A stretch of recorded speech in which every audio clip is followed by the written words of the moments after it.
வணக்கம் நண்பர்களே. இன்று நம்ம பார்க்க போகிறது திருச்சியில் இருக்க ஒரு மிகப்பெரிய அதிசயமான கோயில் பற்றி தான். அதுதான் திருவானைக்காவல் ஜம்புகேஸ்வரர் கோயில். இந்த வீடியோவில் இந்த கோயிலின் சிறப்பு என்ன, திருவானைக்காவல் பேர் எப்படி வந்தது, அகிலாண்டேஸ்வரி அம்மன் சிறப்பு, திருவிழாக்கள், கட்டிடக்கலை மற்றும் சிறப்பு அம்சங்கள், வாங்க இதை பற்றி தெரிஞ்சுக்கலாம்.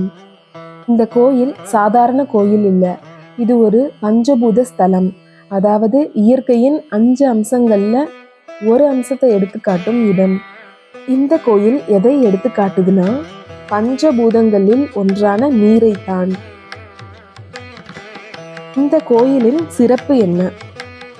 இந்த கோயில்ல ஒரு பெரிய அதிசயம் இருக்கு. ஜம்புகேஸ்வரர் லிங்கம் கீழே இருந்து எப்போதும் தண்ணீர் வந்து கொண்டே தான் இருக்கும். எவ்வளவு வறட்சி இருந்தாலும் கூட அந்த நீர் கரையவே கரையாது. அதனால இந்த கோயில் நீரின் தலம்னு சொல்லுவாங்க. திருவானைக்காவல் பேர் எப்படி வந்தது?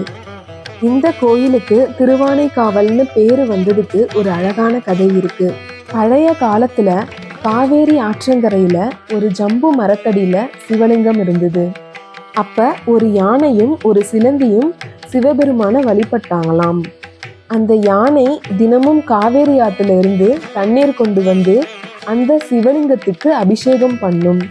அதே இடத்துல இருந்த அந்த சிலந்தியும் சிவலிங்கம் மேல இலைகள் விழக்கூடாதுன்னு ஒரு சிலந்தி வலைய பாதுகாப்பா கட்டி வச்சுக்கிச்சு.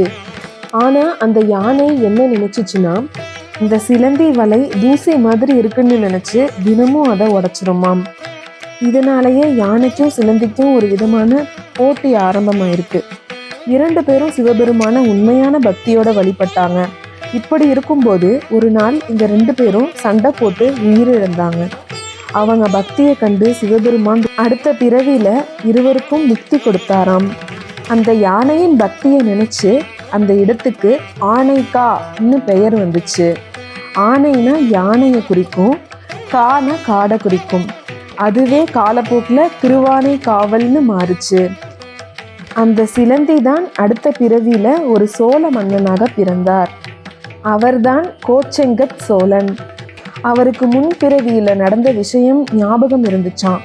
அதனாலதான் அவர் கட்டிய இந்த கோயிலோட உள்ள செல்லும் வாசல் ரொம்ப சின்னதா சுமார் 4 அடி உயரத்துல மட்டும் வச்சிருக்காரு. ஏன்னா யானைகள் உள்ளே வரக்கூடாதுன்னு தான். அகிலாண்டேஸ்வரி அம்மன் சிறப்பு. இந்த கோயில்ல இன்னொரு பெரிய சிறப்பு இருக்கு.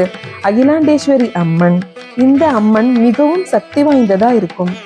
ஒரு சுவாரஸ்யமான விஷயம் என்னன்னா, இங்க மதிய பூஜை நேரத்துல ஒரு புரோகிதர் அம்மன் மாதிரி புடவை உடுத்திக்கிட்டு சிவபெருமானுக்கு பூஜை பண்ணுவாங்க.